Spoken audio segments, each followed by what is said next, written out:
So the next column is done. This is a little bit more subjective, but you'll see from the note that I've put on the column here that it's basically done means enough to know you want to release it. So if you were to open any of these, you will see that there are probably quite a few different audio versions. Lots of stuff in the checklist. This is actually one that a checklist I need to go through. I wasn't able to actually do the session at the time of listening back to it, which is not good. Because sometimes coming back to a long list of stuff that you know you need to do from a previous listening session, when life intervenes since you did the listening session and you wrote out the checklist, you can't sometimes remember what you actually meant by some of the things. So, need some form of pad or filler in a section.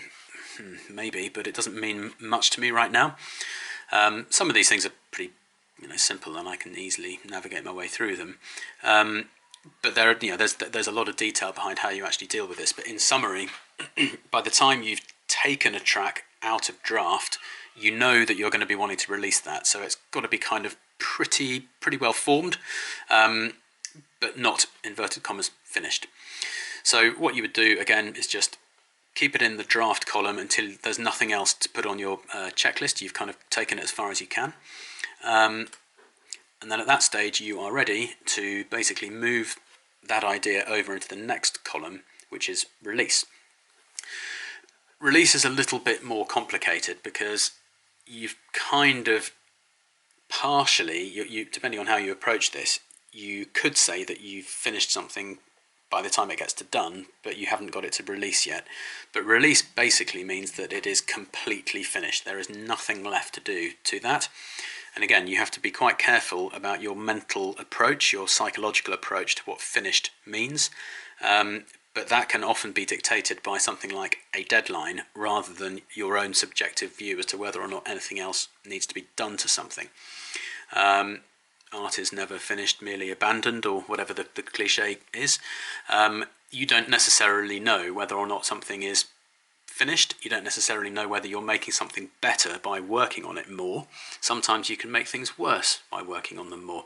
So release is completely finished and you are going to release it at some particular time. So there is an end point to your involvement coming up very soon.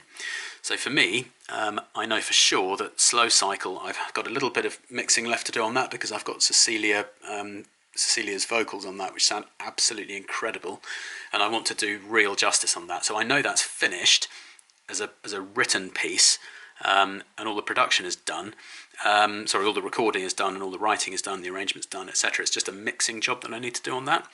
And these other tracks, project names Alien, Winner and Itchy, are all very nearly finished as well. They've just got a few things left to do just to tweak them. And as you can see, here are a bunch of things that need to be done on that one. They're all little details. There's nothing major in there. And that means that basically I can get those done. Once it's finished and it's obviously been put out, it goes into released, and that's it. So what I want to be seeing is lots and lots of tracks in this released column here, because these are all the ones that are actually out there on, Spotify or whatever, and they're out there in the world. They're come to the end of the process. They're out there. They have a life of their own at this point. The next thing, just quickly to talk about, is labels. So let's talk about them in a second.